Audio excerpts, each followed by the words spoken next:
Open టాక్కి స్వాగతం. కేసినేని నాని మనకు తెలుసు, తెలుగుదేశం పార్టీ నుంచి 2 సార్లు వీఫామ్ తీసుకుని విజయవాడ పార్లమెంట్ సభ్యుడిగా గెలిచిన వ్యక్తి కేసినేని నాని. అయితే ఈయన వ్యవహారం మొదటి నుంచి కూడా వివాదాస్పదంగానే ఉంది. గతంలోనే కాదు, 2019లో పార్టీ ఎప్పుడైతే ఓడిపోయిందో వెనువెంటనే ఎయిర్పోర్ట్లో విజయసాయిరెడ్డిని కలవటం, అలాగే ఢిల్లీ పార్లమెంట్లో తెలుగుదేశం పార్టీ ఎంపీలందరూ ఒక చోట ఉంటే తీను మాత్రం వైసీపీ ఎంపీలతో కలిసి తిరగటం, ఇలాగా అనేక రకాల వివాదాలు మొదటి నుంచి కూడా ఉన్నాయి. పైగా పార్టీ ఆదేశించిన ఏ కార్యక్రమాలను కూడా తాను చేపట్టేవాడు కాదు. పైగా తన ద్వితీయ శ్రేణి నేతలతోనే ఆ కార్యక్రమాలన్నీ కూడా సాగదీసేవాడు. అంతెందుకు, తెలుగుదేశం పార్టీ ఆఫీస్ మీద దాడి జరిగితే తల్లి లాంటి పార్టీ మీద నాడు కూడా ఏ రోజు నోటి తెరిచి ఖండించాల. అంటే వాస్తవానికి చాలామంది అనుకుంటున్నారు కేసినేని నాని ఇప్పుడు వైసీపీలోకి వెళ్ళాడు అనుకుంటున్నారు. ఇప్పుడు కేసినేని నాని వైసీపీలోకి వెళ్ళటం కాదు, 2020 నుంచే వైసీపీతో తత్సంబంధాలు కేసినేని నాని కొనసాగిస్తున్నాడు. గతంలో 2020లోనే వెల్లంపల్లి శ్రీనివాసుని కలవటం, ఆయన పొగట్టడం లాంటి కార్యక్రమాలు చేసినప్పుడే అందరికీ ఒక అనుమానం వచ్చింది. సాధారణంగా ఏ పార్టీకైనా ఆ పార్టీ ఇచ్చే ఆదేశాలే హైకమాండు, వాటినే సుప్రీంగా భావించాలా, పార్టీ సిద్ధాంతాలను విధానాలను పార్టీ అధ్యక్షుడు కూడా పాటించాలా, దానికి విరుద్ధంగా వెళ్ళే ఎవరైనా సరే పార్టీ ద్రోహులుగానే చూడాలి. అలా అయితే మరి కేసినేని నాని మొదటి నుంచి పార్టీ ద్రోహుగానే చూడాలి. ఎందుకంటే టీడీపీ పిలుపునిచ్చిన ఏ కార్యక్రమాన్ని చేపట్టేవాడు కాదు. మీ పిల్లలు ఇంటర్మీడియట్ మరియు ఎంసెట్ చదువుతూ సబ్జెక్ట్స్లో కన్ఫ్యూజ్ అవుతున్నారా? కాన్ఫిడెన్స్ లెవెల్ తక్కువగా ఉందా? రిపీటెడ్ మిస్టేక్స్ చేస్తున్నారా? అయితే మీకోసమే ఉంది Rise app. 1 lakh question bank, performance analysis, online classes by experts, ఇంకా మరెన్నో ఫీచర్స్ తో మీ ముందుకొచ్చింది Rise the perfect guide. Description లో ఉన్న లింకును ఉపయోగించి సబ్స్క్రైబ్ అవ్వండి. ఒకటి అరా చేపట్టినా అక్కడ తెలుగుదేశం పార్టీ ఫోటో కానీ జెండా కానీ చంద్రబాబు గారి ఫోటో కానీ ఎప్పుడు కూడా వేసేవాడు కాదు. కేవలం తన ఫోటోలు మాత్రమే వేసుకుంటాడు, తాను విజయవాడ ఎంపీనని మాత్రమే రాసుకుంటాడు. ఎక్కడా కూడా వాటిని కూడా వాడేవాడు కాదు. అంతేందుకు లోకేష్ పాదయాత్ర జరిగితే పాదయాత్రలో ఎందుకు పార్టిసిపేట్ చేయలేదు? తన కూతురు కార్పొరేటర్గా ఉన్నటువంటి కేసినేని శ్వేత ఎందుకు పాదయాత్రలో పార్టిసిపేట్ చేయలేదు? సరే ఇప్పుడు మారాడు, ఓకే, పాదయాత్ర ఇప్పుడు జరిగింది కాదు కదా, మరి ఎందుకు మారాడు? వాస్తవానికి చంద్రబాబు గారి అరెస్టుకు సంబంధించి లీకులు ఇచ్చిందే కేసినేని నాని అని చెప్పి బయట ప్రచారం కూడా సాగుతుంది. అంతేకాదు, ఢిల్లీలో నారా లోకేష్ వెంటే ఉంటూ అక్కడ తీసుకునే ప్రతి నిర్ణయాన్ని జగన్మోహన్ రెడ్డికి చేరవేశాడు కాబట్టి చంద్రబాబు గారు బయటకు రావడానికి ఎంత సమయం పట్టిందని చెప్పి ఆరోపణలు కూడా ఉన్నాయి. దీన్ని కూడా కొట్టిపడేయలేని పరిస్థితి. ఎందుకంటే ఏమో కోవర్ట్గా పనిచేస్తున్నాడేమో. నేను ఇందాకే చెప్పాను, 2019లో వైసీపీ గెలిచిన వెంటనే ఎయిర్పోర్ట్లో విజయసాయిరెడ్డిని గెలిచాడు.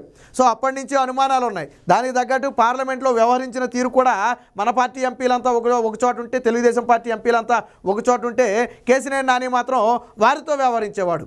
అలాగే పార్టీ కష్టకాలంలో ఎప్పుడూ కూడా బయటకు వచ్చి స్పందించింది లేదు. అయితే ఇక్కడ ఒక విషయం చూడాలి మనం. ఎవరైనా సరే వైసీపీ పార్టీలోకి వెళ్ళాలి అంటే ముందు ఒక బాండ్ మీద సంతకం చేయాలి. ఏం బాండ్ అంటే, చంద్రబాబుని లోకేష్ని బూతులు తిడతాను, మీరు రాసిచ్చిన స్క్రిప్ట్ ప్రకారమే తిడతాను, వాళ్ళని తిడతాకి నేను ఎప్పుడు సంసిద్ధంగానే ఉంటాను, బూతులు మాట్లాడటం కూడా నాకు ఇష్టమే అనే షరతులకు లోబడి సంతకం చేస్తేనే బహుశా ఆ పార్టీలో చేర్చుకుంటారేమో. నిన్న మొన్నటి వరకు కేసినేని నాని అనే వ్యక్తి ఎలా ఉండేవాడు అనేది ప్రజలందరికీ తెలుసు. సరే, తెర వెనక ఎన్ని కారణాలు జరిగినా తెర ముందు మాత్రం హుందాగా తెల్లసొక్క వేసుకుని హుందాగా కనపడేవాడు. కానీ నిన్న ఎప్పుడైతే జగన్మోహన్ రెడ్డి స్పర్శ తగిలిందో వెంటనే వైసీపీ నాయకుల లక్షణాలు అవలంబించాయి. వెంటనే చంద్రబాబుని తిట్టడం, లోకేష్ని తిట్టడం, చంద్రబాబు నాయుడు గారు పార్టీకి పనిచేయరు, లోకేష్కి పాదయాత్ర చేయాల్సిన అవసరం ఏముంది, అసలు ఏ అర్హతతో పాదయాత్ర చేశాడు, నా ముందు లోకేష్ ఆఫ్టర్ ఆల్, టీడీపీ కార్యకర్తల ముందు నాయకుల ముందు కేసినేని నాని వ్యక్తి కూడా ఆఫ్టర్ ఆలే, టీడీపీ నాయకులు కార్యకర్తల ముందు కేసినేని నాని అనే వ్యక్తి ఒక ఆఫ్టరాలే. వాళ్ళందరూ కలిసి పనిచేసి కృషి చేసి ఓట్లు వేస్తేనే ఈరోజు కేసినేని నాని అనే వ్యక్తి ఒక పార్లమెంట్ సభ్యుడిగా ఉన్నాడు. ఆ విషయాన్ని మర్చిపోవద్దు. 2 సార్లు బీఫామ్, ఇప్పుడు చంద్రబాబు నాయుడు రాజకీయాలకు పనికిరాడు, అవకాశవాది అని చెప్పి ఏదో మాట్లాడావు కదా, మరి అలాంటి అవకాశవాది దగ్గర 2 సార్లు బీఫామ్ తీసుకోవడానికి సిగ్గు అనిపించలేదా? 2 సార్లు ఆయన సంకనాకి టికెట్ తీసుకుని గెలిచి ఈరోజు చంద్రబాబు నాయుడు పనికిరాడని విమర్శించడానికి సొంత పార్టీ నేతలే ఈరోజు నువ్వు చేరిన సొంత పార్టీ నేతలు అంటే తెలుగుదేశం పార్టీ నేతలు ఇప్పటిదాకా నిన్ను భుజాన పెట్టి మోసిన తెలుగుదేశం పార్టీ నేతలు ఇలాంటి నేతనా మేము ఇప్పటిదాకా మోసింది, ఇలాంటి నేతకు మేము పనిచేసామా, ఈయన కడుపులో ఇంత కుట్ర ఉందా అని చీకొట్టే పరిస్థితి. అంటే నువ్వు వ్యవహరించిన విధానమే. పార్టీలో ఇప్పుడు ఒకటి మాత్రం వాస్తవం, రాజకీయాలలో ఇటు నుంచి అటు నుంచి ఇటు మాత్రం అనేది కామన్. ఇప్పుడు వైసీపీ పార్టీ నుంచి టీడీపీ జనసేనలోకి వలసలు వెళ్తున్నాయి, అలాగే ఆ పార్టీల నుంచి వైసీపీ పార్టీలోకి వలసలు రావచ్చు, అది అక్కడి వరకు ఓకే. అయితే ఒక వ్యక్తి పార్టీ మారినప్పుడు హుందాగా వ్యవహరించాలి. నీ రాజకీయ జీవితం కోసం నువ్వు పార్టీ మారితే ఓకే, బట్ పార్టీ మారిన వెంటనే ఏదైతే నిన్న మొన్నటి వరకు పెంచి పోషించిన తల్లి లాంటి పార్టీ ఉందో ఆ పార్టీ మీద, ఆ పార్టీ అధ్యక్షుడి మీద విమర్శలు చేయటం అంటే అంతకంటే నీచం, అంతకంటే ఘోరం, అంతకంటే ద్రోహం మరొకటి ఉండదు. నీకు అంత అన్యాయం జరిగితే పార్టీలో ఎందుకు ఉండాలి నువ్వు? 2019లోనే నేను పోటీ చేయనని చెప్పొచ్చు కదా. నిజంగా నీకు అన్యాయం జరుగుంటే పార్టీలో 2019లో ఎందుకు టికెట్ తీసుకున్నావు? 2012లో నారా లోకేష్ కేసినేని నానికి టికెట్ ఇస్తానని హామీ ఇచ్చాడు కాబట్టి 2014లో టికెట్ ఇచ్చారు. వాస్తవానికి కేసినేని నానికి టికెట్ ఇవ్వకుండా తమకు ఇస్తే పార్టీకి ఫండ్ ఇస్తామని, అలాగే కొన్ని కాన్స్టిట్యున్సీలకు మొత్తానికి ఖర్చు మేమే పెట్టుకుంటామని కొంతమంది ప్రముఖులు వచ్చినప్పటికీ కూడా అప్పుడు లోకేష్ ఇచ్చిన మాటకు కట్టుబడి వారికి ససేమిరా ఈసారికి ఇవ్వమని చెప్పి కేసినేని నానికి ఇవ్వడం జరిగింది. ఇచ్చిన తర్వాత సరే పార్టీ వేవ్లో గెలిచాడు అనుకోండి. 2019లో కూడా మిగతా సీట్లు ఓడిపోయినప్పటికీ కూడా మా టీడీపీ గెలిచిన 3 స్థానాల్లో కేసినేని నాని విజయవాడ పార్లమెంట్ ఒకటి. సో ఆ రోజు గెలిపించారు. సరే అక్కడ వరకు బాగానే ఉంది. ఇదే కేసినేని నాని గతంలో వైసీపీ మీద, జగన్ మీద ఎన్నో ఆరోపణలు చేశారు. గొంతుల్లో 3 తట్ల మట్టి వేయలేని వ్యక్తి 3 రాజధానులు కడతాడని వ్యాఖ్యానించింది ఆయనే. విజయవాడకు జగన్మోహన్ రెడ్డి వచ్చిన 5 ఏళ్లలో చేసింది ఏమీ లేదు, 2014 నుంచి 19 వరకు మేము చేసిందేనని చెప్పి గతంలో నువ్వే చెప్పావు. ఈ మాటలన్నీ చెప్పింది నువ్వే కదా. మరి ఈరోజు చంద్రబాబు నాయుడు ఏమీ చేయలేదు, చంద్రబాబు నాయుడు ఏం చేశాడో చెప్పండి ప్రజలకి. నువ్వేం చేసావో చెప్పు. ఇక నారా లోకేష్ పాదయాత్ర చేయడానికి ఉన్న అర్హత ఏంటని అడిగావు కదా. అర్హత ఏంటో నేను చెప్తా. నారా లోకేష్ అనే వ్యక్తి తనకున్న పదవులను పక్కన పెడితే 70 లక్షల మంది కార్యకర్తలకు నేనున్నాననే భరోసా ఇచ్చాడు. 2019లో జగన్మోహన్ రెడ్డి గెలిచిన తర్వాత వేల సంఖ్యలో కేసులు పెట్టి వేధిస్తుంటే ఏ రోజైనా ఎవరైనా ముందుకు వచ్చారా? నీ పార్లమెంటు పరిధిలో పెట్టిన కేసుల మీద నువ్వు ఎప్పుడైనా పోరాడావా? ఆ కేసుల మీద కూడా నారా లోకేషే పోరాడారు. రాష్ట్ర వ్యాప్తంగా 70 లక్షల మంది కార్యకర్తలకు, వాళ్ళ కుటుంబాలకు నేనున్నాననే భరోసా ఇచ్చాడు. అర్ధరాత్రి అరెస్ట్ చేస్తే జైలుకి వెళ్ళేవాడు, స్టేషన్కి వెళ్ళి బయటికి తీసుకొచ్చేవాడు. లేదు జైల్లో రిమాండ్ విధిస్తే జైలుకి వెళ్ళి పరామర్శించి వచ్చేవాడు. వెంటనే ఆ కుటుంబాన్ని పరామర్శించి వాళ్ళకి ధైర్యం ఇచ్చేవాడు. ఇలాగ నారా లోకేష్ 70 లక్షల మంది కార్యకర్తలను కంటికి రెప్పలా కాపాడుకున్నాడు. అదే భరోసాను 5 కోట్ల మంది ప్రజలకు ఇవ్వటం కోసమే యువగళం పాదయాత్ర ప్రారంభించాడు. ఏ రోజైనా నువ్వు కానీ నీ కూతురు కానీ పాదయాత్రలో పాల్గొన్నారా? ఎందుకు పాల్గొనలేదంటే మీరు ఇళ్లలో కూర్చుంటానికి పదవులు ఇచ్చారా మీకు? ఆ రోజు నీకు మీ కూతురికి మేయర్ పదవి అనౌన్స్ చేయొద్దని చెప్పినప్పటికీ కూడా మొన్న మేయర్ పదవి అనౌన్స్ చేశారు. సరే ఓడిపోయారనుకోండి, అది వేరే విషయం. ఆ రోజు అందరూ చెప్పారు కేసినేని నాని అనే వ్యక్తి తేడాగా వ్యవహరిస్తున్నాడు, ఆ పార్టీతో తొత్తుగా మారి వ్యవహరిస్తున్నాడని చెప్పినప్పటికీ కూడా చంద్రబాబు గారికి ఏ రోజు నువ్వు గౌరవం ఇవ్వనప్పటికీ కూడా చంద్రబాబు గారు నీ మీద గౌరవం ఉంచి నీ కూతురికి మేయర్ పదవిని అనౌన్స్ చేశారు. బట్ గెలిపించుకోలేకపోయావు, ఓడిపోయావు. ఓకే, నీ కూతురిని మేయర్గా గెలిపించుకోలే నువ్వు ఈరోజు కృష్ణా జిల్లాలో 60% టీడీపీని ఖాళీ చేస్తానని చెప్పడం అనేది ఈ సంవత్సరానికి ఇదే పెద్ద జోకు.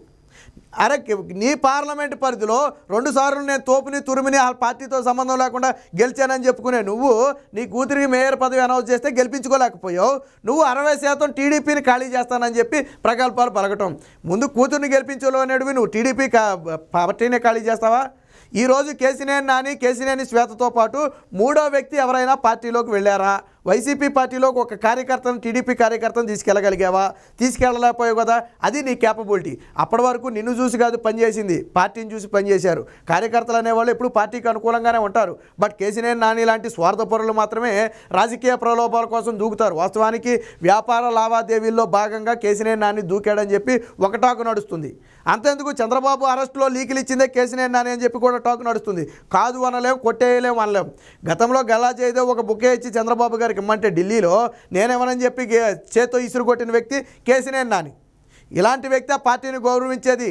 తల్లి లాంటి పార్టీని బీఫామ్ ఇచ్చిన చంద్రబాబు గారిని గౌరవించని నీకు తెలుగుదేశం పార్టీ కానీ, కార్యకర్తలు కానీ, నాయకులు కానీ ఎందుకు గౌరవిస్తారు?